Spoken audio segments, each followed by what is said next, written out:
ఈ మనుషులకి ఏ తలంపులండి? 2 తలంపులు. అందుకే ఏలే గారు అన్నారు కదా నాన్న, కర్మేలు పర్వతం మీదకి వెళ్ళి ప్రజలతో ఏమన్నాడు? ఎంత కాలము 2 అభిప్రాయాల మధ్యన మీరు తడబడుచుందురు?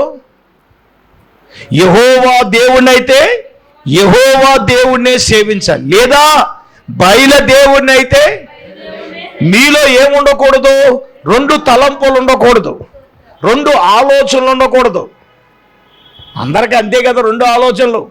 గుళ్ళో ఉన్నంతసేపు దేవుళ్ళగా ఆత్మీయంగా ఉండాలి, బయటికి వెళ్ళిన తర్వాత ఏమని పోతా నా సంగతి దేవుణ్ణి నమ్ముకున్నాను బాబు, చాలా పోతున్నాయి ఏజ్ యాక్టివేట్ చేయి. ఏంటి పేరంటాలు పోతున్నాయంటే ఏజ్ యాక్టివేట్ చేయి. 2 తలంపులు ఎందుకండి? బైబిల్లో దిమనసుకులు అంటే, దిమనసుకులు అంటే అర్థం ఏంటి? 2 మనసులు, 2 తలంపులతో మనుషులు జీవిస్తున్నారు. ఇటు చాలా మందికి పరలోకం కావాలి, అటు నరకం కావాలి. నేను ఎప్పుడు చెప్తాను, ఒకసారి ఒక తండ్రి ఒక కుర్రోడిని సండే స్కూల్కి పంపించాడంట. సండే స్కూల్ పంపిస్తే వెళ్ళాడట కుర్రోడు. వెళ్ళి వచ్చేసిన తర్వాత మళ్ళీ తండ్రి అడిగాడు, ఏయ్ వెళ్ళవా అని అడిగాడంట. వెళ్ళాను. టీచర్ వచ్చిందా? వచ్చింది. కథ చెప్పిందా? చెప్పింది. ఏం కథ చెప్పిందిరా అని అడిగాడంట తండ్రి కుర్రోడిని. ధనవంతుడు లాజరు కథ చెప్పారు. ఇప్పుడు అడిగాడు, రే నువ్వు ధనవంతులాగా ఉండాలనుకుంటున్నావా లాజర్లాగా ఉండాలనుకుంటున్నావా అని అడిగాడంట కుర్రోడిని. ఆడన్నాడంట, నానా భూమి మీద బతుకున్నంతసేపు ధనవంతులాగా ఉంటాను, చచ్చిపోయేలాగా పరలోకంలో రాజులాగా ఉన్నాను అన్నాడంట.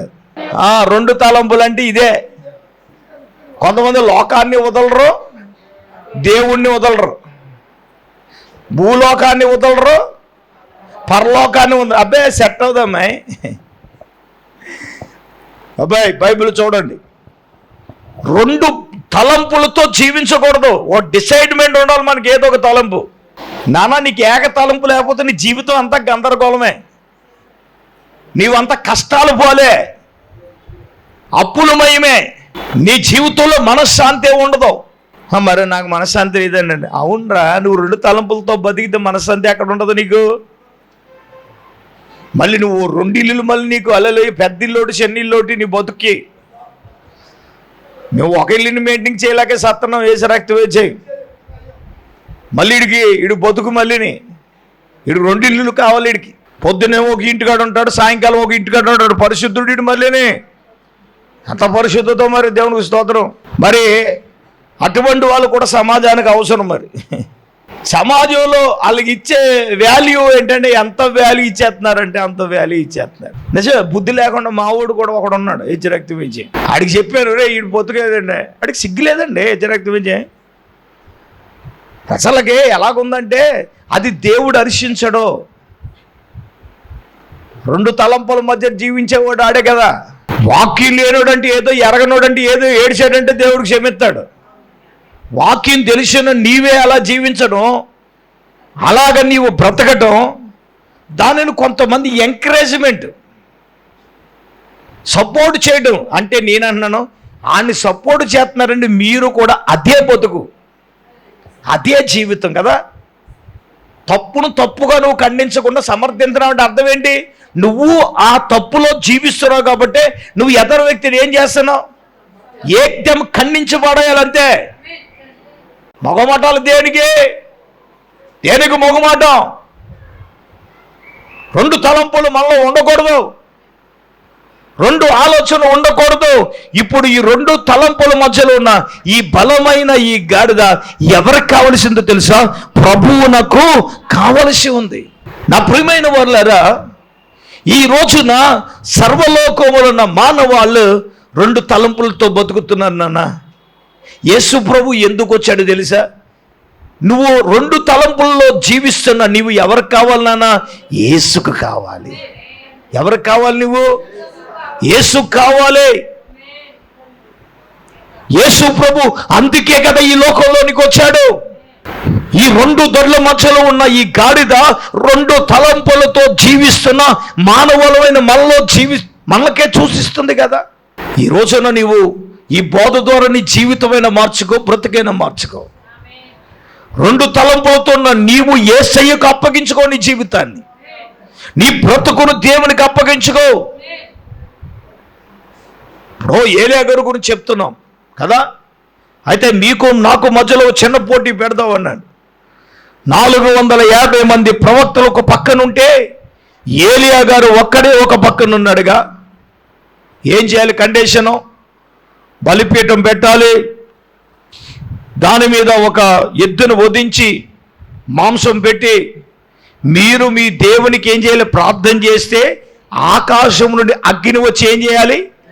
బలిపీఠం మీద ఉన్న మాంసాన్ని దహించాలి అని చెప్పారు. ఓకే, ఇది బాగుంది అనుకున్నారు. పాపం మొట్టమొదటిగా ఎవరికి ఇచ్చారు? 450 మంది బయలు ప్రవక్తలకి ఇచ్చారు. వారు బలిపీఠం కట్టారు, మాంసం వధించి దాని మీద పెట్టారు, మొదలెట్టారు బయలు బయలా బయలు బయలా అని. అక్కడ వాళ్ళు అంటే మన వాళ్ళు అప్పుడప్పుడు మొదలెడతారు, దిగు దిగు దిగు దిగు దిగు దిగు అని మొదలెడతా ఉంటారు కదా మన వాళ్ళు. వాళ్ళు కూడా మొదలెట్టారు బయలా బయలా బయలా. ఆడు దిగలేదు కానీ వీళ్ళు తాగింది మొత్తం దిగిపోద్ది, రక్తం ఇచ్చే. మేము వెళ్ళేటప్పుడు సంతకాడు వెళ్ళినప్పుడు ఉద్యోగం అర్ధరాత్రి ఉండదు మళ్ళీ. అదే మరి ఆడి దిగడ కానీ వీళ్ళు తాగింది మాత్రం ఏమవుతుంది? అబ్బాయి మాట్లాడతలేదేటి? దిగడాడు, దేవుని చూస్తూ వస్తారు, దిగు దిగు దిగు దిగు దిగు దిగు. ఆడ దిగడం పొద్దున్నుంచి అని కేకలేస్తారు, రే మీ దేవుడు నిద్రపోతున్నాడు, ఇంకా గట్టిగా అడిచారు. ఎక్కడా ఏమన్నా రత్తాలు వచ్చేస్తున్నాయి. ఆడు ఎంతకీ రాడే? ఒరే అబ్బాయి అర్థమైపోయింది, మీ ఓడి దిగడు అబ్బాయి, మీ ఓడి దిగడు అగ్గిని దిగదు కాబట్టి అని ఒక్కడే ఏలియా గారు 12 రాళ్ళు తీసుకొచ్చి బలిపీఠం కట్టి ఆ బలిపీఠం మీద మాంసం వధించి, ప్రభా ఇప్పుడు వరకు బయలా అన్న వాళ్ళు యెహోవాయే దేవుడని వీళ్ళందరూ తెలుసుకున్నట్లుగా నువ్వు ఆకాశంలో ఏం చేయాలి? అగ్ని కురిపించాలి. ఆకాశంలో అగ్ని కురిపించాలి. వీళ్ళందరూ యెహోవాయే దేవుడని తెలుసుకోవాలని ఏలియా ప్రార్థన చేస్తుండగానే, వాళ్ళందరూ కన్నులారా చూస్తుండగానే ఆకాశము నుండి అగ్ని దిగి వచ్చింది. కొట్టన గట్టిగా హల్లెలూయా. అప్పుడు దాకా 2 తలంపులతో ఉన్న ఏళ్ళు ఏమన్నారు తెలుసా? ఇప్పుడు యెహోవాయే దేవుడు, యెహోవాయే దేవుడు, యెహోవాయే దేవుడు, యెహోవాయే దేవుడు, యెహోవాయే దేవుడు, యెహోవాయే దేవుడు. నిజమే నిజమే నిజమే. yes lord. నిజమైన అగ్ని కురిచిన తర్వాత ఏళ్ళలో ఉన్న 2 తలంపులు వెళ్ళిపోయినాయి. ఒకవేళ 2 తలంపులతో బతుకుతున్న నీవు యేసుకు కావాలి. ఎవరు కావాలి? నువ్వు యేసుకు కావాలి. యేసుకు నువ్వు అవసరం. ఇది 3వది. 4వదిగా మనం చూసినప్పుడు యిర్మీయా గ్రంథం 2వ అధ్యాయం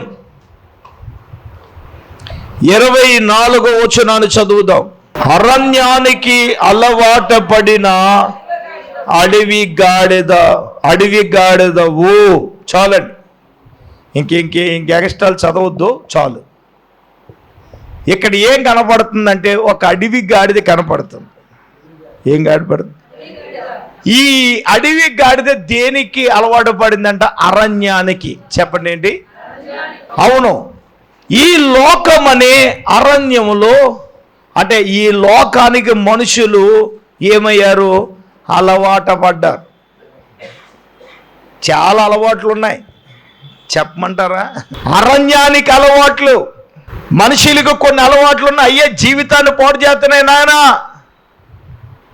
ఇప్పుడు తల్లిదండ్రులు అయిన పిల్లలకి ఏం చేస్తారు? రే అలవాట్లు మార్చుకోరా, రే నేనెంత కష్టపడ్డాను రా, ఇలా చేశాను రా, అలా చేశాను రా అంటే ఆడికి ఏ మాత్రం కూడా ఏమండి అలవాట్లు మార్చుకోరుగా. అరణ్యానికి అలవాటు పడింది. ఓషియా గ్రంథంలో ఇంకో మాట ఉంటుంది. ఓషియా గ్రంథం చూడండి. ఓషియా గ్రంథము 4వ అధ్యాయంలో ఉంటుంది. ఇది ఇందులో ఒకటి, నేను కొంచెం డెప్త్కి వెళ్తాను ఈ విషయంలో. ఒకటి, ఈ అడవి గాడిదకున్నది ఏంటంటే అరణ్యానికి అలవాటు పడింది. చెప్పండి ఏంటి? అరణ్యమును అనగా లోకములో కొన్ని అలవాట్లకు మనుషులు. చెప్పండి, ఈ రోజున యేసునకు నువ్వు కావాలి అని అంటే నేను ఎవరితో చెప్తుంటాను, బాబు నీ ఆరోగ్యం కంటే నీ అలవాట్లు ఎక్కువ కాదు. దేవునికి అయిష్టమైన అలవాటు ఏదైనా దానిని నువ్వు వదులుకోవడం మంచిది. ఈ దీంట్లో ఉన్న క్వాలిటీ ఏంటో చెప్పనా? అలవాటు. ఏంటి అలవాటు? అది అలవాటు ఈ స్వభావాన్ని, ఈ జీవితాన్ని, మనిషికి ఈ అలవాట్లు అవి మన జీవితాలే పాడు చేస్తున్నాయి కదా, మన ఆరోగ్యాన్నే పాడు చేస్తున్నాయి కదా, మన బ్రతుకులనే పాడు చేస్తున్నాయి కదా. ఈరోజు నా ప్రియమైన వాళ్ళరా, రెండవదిగా మనం చూస్తే యెషయా గ్రంథము, తీయాలి బైబిల్ అందరూ, 32వ అధ్యాయం 15వ వచనం చదవండి. 15వ వచనం, అవి అడవి గాడిదలకు ఇష్టమైన చోట్లుగా మందలు మేయు భూమిగా ఉన్నాయి. అమ్మా, ఈ అడవి గాడిద ఉందండి, ఇష్టమైన చోట్లు అంటే తనకిష్టమైనట్లుగా బ్రతకటం. ఏంటంటే రెండో క్వాలిటీ ఏంటి? ఈ లోకంలో ఉన్న మనుషులు ఎలాగా ఎవడిష్టం వచ్చినట్లు ఆడ బ్రతుకుతున్నాడు. అంటే నా ఇష్టం వచ్చినట్టు బ్రతుకుతాను, నేను ఇలాగే ఉంటాను. నాన్న, ఎవడిష్టం వచ్చినట్టు ఆడు బ్రతకడానికి ఒక ఫార్ములా ఉంది కదా, ఒక కుటుంబ వ్యవస్థ ఉంది కదా, ఒక పరిధులను దేవుడు నియమించాడు కదా. భార్యాభర్తలు, నేనంటాను భార్య ధర్మము భార్య నిర్వర్తించాలి, భర్త ధర్మం భర్త నిర్వర్తించాలి, పిల్లల ధర్మం పిల్లలు నిర్వర్తించాలి. భర్త నా ఇష్టం అని భార్యను అనకూడదు, భార్య నా ఇష్టం అని చెప్పండి భర్తను అనకూడదు. దేవుడు కొన్ని పరిధులు పెట్టాడు. పరిధులు ఎప్పుడైతే స్తుతి మించుతాయో, ఏమండి, స్వయిష్టాలు మనిషిలో ఎప్పుడైతే వస్తాయో, మనిషి భార్య అయినా భర్త అయినా చేంజింగ్ మారిపోతూ ఉంటాడు. నువ్వు అనే డైలీగా కట్టుకున్నప్పుడు లాగా ఉండలేదురా నాయనో, నువ్వు కట్టుకున్నప్పుడు కొత్తలో బాగానే ఉండేవాడు, ఏదైనా కూడా అడగకుండానే తెచ్చేసేవాడు, ఇప్పుడు అడిగినా తేటలేదురా నాయన, నువ్వు మారిపోయావు అంటావు. అవును, మరి అప్పుడు వరకు అతనిలోనికి ఇండివిజువాలిటీ అనేది లేదు. ఆడికి ఎక్కడో ఏదో తగిలింది. ఏమండి, ఈ మనిషి తన ఇష్టానుసారంగా ఉండాలి. అది ఆడోళ్ళైనా మగోళ్ళైనా ఎవరైనా, అది వచ్చింది అంటే కనుక ఖచ్చితంగా తేడాలు జరుగుతాయి. ఈ అడవి గాడిదకు ఉన్నటువంటి విషయం ఏంటంటే, తనకిష్టమైన చోట్లలో మందు మేస్తాడు. అంటే ఇష్టం వచ్చినట్టుగా బతుకుతుంది, ఇష్టమైన చోటికి వెళ్తుంది. వద్దురా నాయన అంటే, చెయ్యొద్దురా బాబు అంటే నా ఇష్టం. ఏంటి బీసీ నడుకోవాలి చెప్తున్నావు ఏంటి? ఇది కంప్యూటర్ యుగం నానా, కంప్యూటర్ యుగం కొంప ముంచుతుంది రా. హెచ్చరికమే జై హల్లెలూయా. అది మరి దేవునికి ఇష్టంగా బ్రతికితే మన బ్రతుకులు ఆశీర్వాదకరంగా మలచబడతాయి. కానీ మన ఇష్టానుసారంగా మన జీవితాలు ఎప్పుడు మనం ప్లాన్ చేసుకోకూడదు. దైవ చిత్తమును మోకరించి అడగాలిగా, ఇది నీ ఇష్టం అని దేవుని అడగాలి కదా.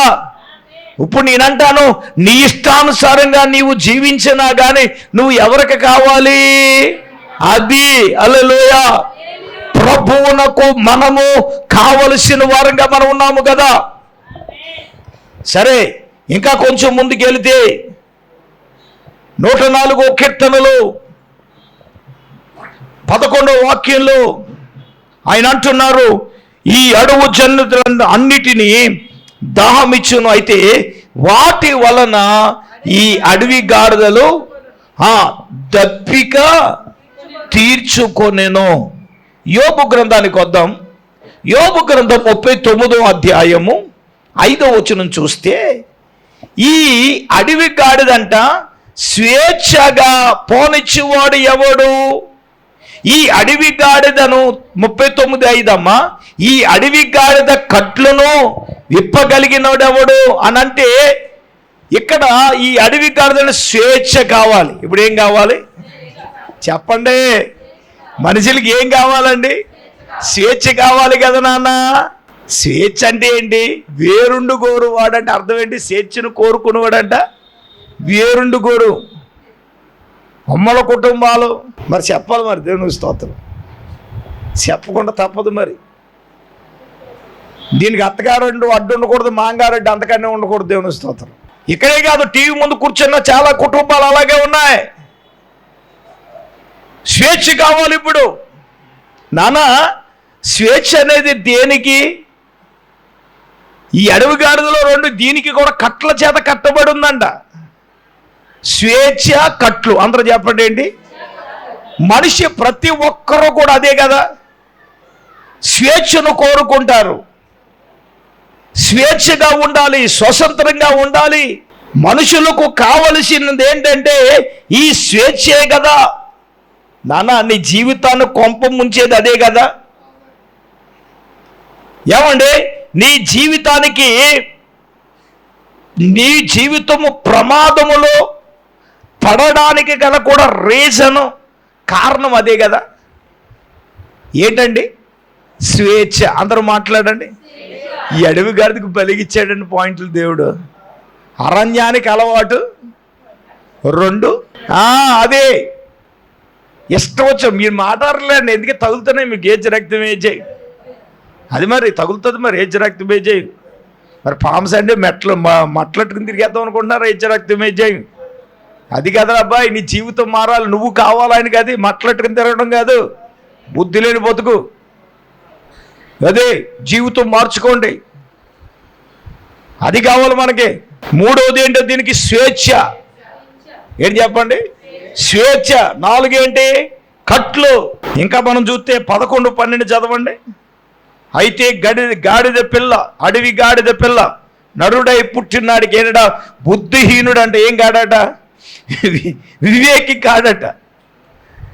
ఇదేంటిది? 5వది ఏంటంటే బుద్ధిహీనంగా ఉండడం. ఎప్పటికీ ఏం కాదండి? వివేకి కాడంట. మరి ఇటువంటి ఈ అడవి గాడిద ఎవరికి కావాలండి? ప్రభువునకు కావలసి ఉంది. గట్టిగా దేవుని స్తోత్రం చెప్పండి. చెప్పండి గట్టిగా హల్లెలూయా. చేతులెత్తి స్తోత్రం చెప్పండి. ఇంకా మనం చూస్తే హోషేయ గ్రంథము 8వ అధ్యాయము 9వ వచనం చదవండి.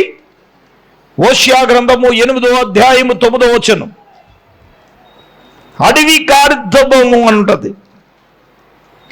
అడవి గార్ధబము తన ఆశలను తీర్చుకొని పోయినట్లుగా ఇశ్రాయేలీల వారు అరుషేలు యొద్దకు పోయారంట. అయ్యండో, అడవి గాడిదకి ఏంటంటే ఆశలు ఎక్కువేనంటండో. ఏమెక్కువ చెప్పండి? ఆశలు ఎక్కువ. ఏమెక్కువ అండి? ఆశలు ఎక్కువ. మరి ఎన్నో ఆశలు ఉన్నాయండి. ఆశలన్నీ నిరాశలు అయిపోతున్నాయండి. ఆశలన్నీ నిరాశలు మనుషులు కలగజేయొచ్చు. ప్రియులారా, నీ ఆశలు నిరాశలే అవ్వచ్చు, కానీ ఇటువంటి ఈ అడవి గాడిద ఇప్పుడు ఎవరికి కావాలి అంటే ప్రభువునకు కావాలి. దేవునికి స్తోత్రం కలుగును. ఇప్పుడు మూలవాక్యానికి వచ్చేయండి. మూలవాక్యానికి వస్తే చూడండి, ఏమండి, కట్ల చేత కట్టబడి ఉన్న ఈ గాడిద, బుద్ధి జ్ఞానం లేకుండా ఉన్న ఈ గాడిద, 2 తలంపుల మధ్యలో ఉన్నటువంటి ఈ గాడిద, అరణ్యానికి అలవాటు పడి ఇష్టం వచ్చినట్లుగా ఏమండి స్వేచ్ఛగా ఉండే గాడిద, ఆశలు ఎక్కువైన ఈ గాడిద. చూడండి, ప్రభు అంటున్నారు, ఆ గాడిద కట్లు విప్పి నా యొద్దకు తోలికి రండి. దేవునికి స్తోత్రం. అప్పటి వరకు కట్ల చేత కట్టబడి ఉన్న ఈ గాడిద బురదలోను రొచ్చులోను ఉందిగా. చూడండి, ఎప్పుడైతే ఆ గాడిద యేసు దగ్గరకు ఎప్పుడైతే వచ్చిందో, చూడండి, ఇప్పుడు ఆ గాడిద పైన ఏమేస్తున్నారండి? బట్టలు వేశారు. దేవునికి స్తోత్రం. ఏసే ఎక్కడానికి ముందు ఏమైపోయిందండి? అమ్మ వినండి, గాడిద జీవితాలకు పోలి ఉన్న మన బ్రతుకులలో రక్షణ అనే వస్త్రము నీ మీదకి వచ్చినప్పుడు యేసయ్య నీలోనికి వస్తాడు.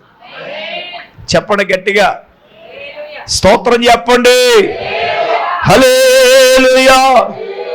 ఏమండి, అప్పటి వరకు కట్టబడి ఉన్న ఈ గాడిదకి విలువ ఉందంటే విలువ లేదు. యేసు లేని జీవితం విలువ లేని జీవితం నానా.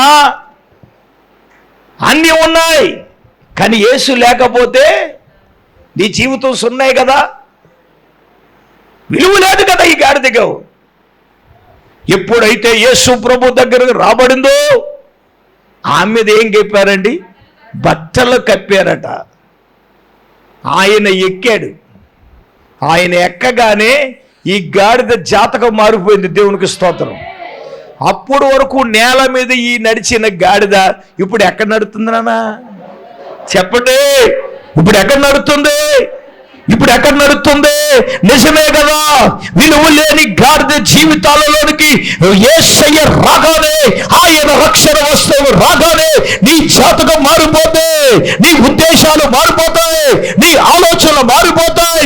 చూడండి, ఎప్పుడైతే ఈ గాడిద మీద యేసు ఎక్కాడో, యేసు ఎక్కగానే ప్రియమైన వాళ్ళ ఈ గాడిద అప్పటి వరకు నేల మీద నడిచిన ఈ గాడిద ఎప్పుడైతే యేసయ్య ఎక్కాడో ఈ గాడిదను బట్టల మీద నడిపిస్తున్నాడు. కొట్టండి చప్పట్లు, కొట్టండి గట్టిగా చప్పట్లు. యేసయ్య ఎప్పుడైతే రాగానే ఈమె జీవితం మారిపోయింది కదా, ఈమె ఉద్దేశం మారిపోయింది కదా. యేసయ్య ఎక్కగానే ఈమె పరిస్థితులు మారిపోయింది కదా.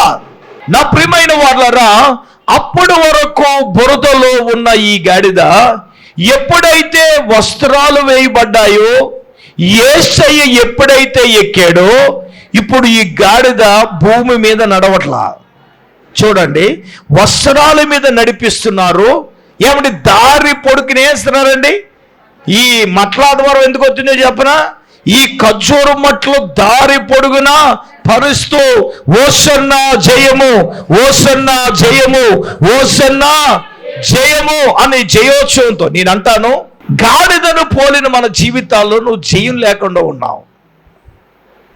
రక్షణ వస్త్రము నీ మీదకి రాగానే, యేసయ్య నీ మీద నీలోనికి రాగానే నీకు విలువ రావడమే కాదు నా ప్రియమైన వాళ్ళారా, నీ జీవితంలో జయాన్ని కూడా నువ్వు చూడగలవు, విజయాలు నువ్వు చూడగలవు. యేసు నీలోనికి రాగానే విజయాలు నీ జీవితంలో నువ్వు చూడగలవు. ధర్మశాస్త్ర ప్రకారంగా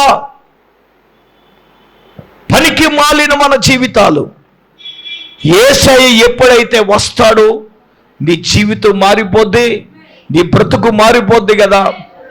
ఇప్పుడు చూడండి, చాలామంది సరదాగా అంటారు, యేసుప్రభు వారు అయిపోయిన తర్వాత అంటే మరుసటి రోజు వెళ్ళిందంటే గాడిద. ఉట్టిన అసలు ఏం చేస్తారు, బట్టలు కప్పుతారని వెళ్ళిందంటే గాడిద. ఎవరు లేకుండానే చెప్పండి, ఏసీ లేకుండా. ఎవడో మా బట్టలు కప్పట్లేదంటే ఎవడో ఏసీ లేకపోతే అంతే మరి. దేవునికి స్తోత్రం చెప్పండి, చెప్పండి హల్లెలూయా.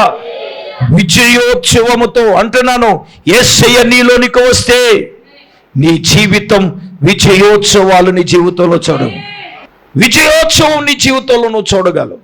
అందరూ మోకరించండి, కళ్ళు మూసుకొనండి, ప్రార్థన చేసుకుందాం. నిజమే కదా, నీవు నేను మనం ప్రభువునకు కావలసిన వారు అన్నాం. ప్రభువాని పశ్చాత్తాపంతో ప్రార్థన చేద్దాం. అందరూ కూడా కళ్ళు మూసుకొని ప్రార్థన చేద్దాం. దైవజనురాలు ప్రార్థన చేస్తాడు.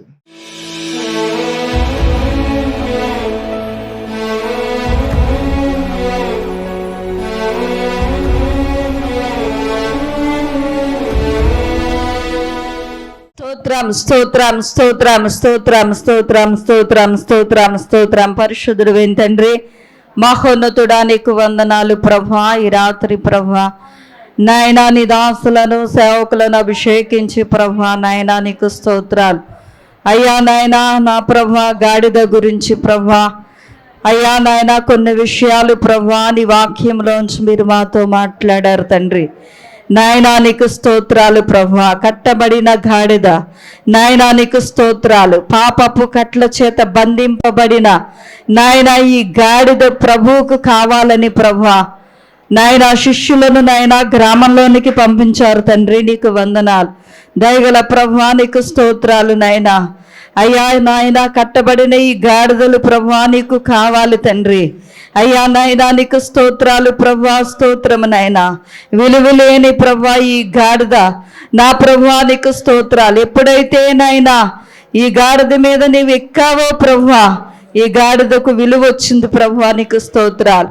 దయగల తండ్రి, బుద్ధి జ్ఞానములు లేని నాయనా కంచెర గాడిద వలె ఉండకుండా ప్రభువా నీకు స్తోత్రాలు నాయనా. రెండు తలంపుల మధ్య అయ్యా నాయనా నా తండ్రి, రెండు దొడ్ల మధ్య ఉన్న గార్ధబం వలె మేము ఉండకుండా తండ్రి, రెండు ఆలోచనలు, రెండు తలంపులు, రెండు మనసులు అయ్యా నాయనా నీకు స్తోత్రాలు ప్రభువా మాలో ఉండకుండా తండ్రి, ఒకే మనసు కలిగి ప్రభువా నాయనా మేము బ్రతకటానికి సహాయము దయచే తండ్రి నీకు వందనాలు. అయ్యా నాయనా నీకు స్తోత్రములు తండ్రి. అయ్యా నాయన బుద్ధి జ్ఞానము లేని కంచెరగాడిద వలె మేము ఉండకూడదు ప్రభువా. అయ్యా నాయన బుద్ధి కలిగి జ్ఞానము కలిగి మేము నడుచుకోవాలి తండ్రి. అటువంటి కృప దయచేయండి నాయనా నీకు వందనాలు. అయ్యా అరణ్యానికి అలవాటు పడిన అడవి గాడిద నా ప్రభువా నీకు స్తోత్రాలు తండ్రి. ఈ లోకంలో నాయన ఆశలు ఎక్కువని ప్రభువా ఈ అడవి గాడిద గురించి కొన్ని విషయాలు మీరు మాతో మాట్లాడారు తండ్రి. దయగల ప్రభువా నీకు వందనాలు నాయనా. అయ్యా నాయన పరలోకం కావాలంటే లోకము మాలో ఉండకూడదు ప్రభువా. యేసయ్యా నీకు స్తోత్రాలు నాయనా.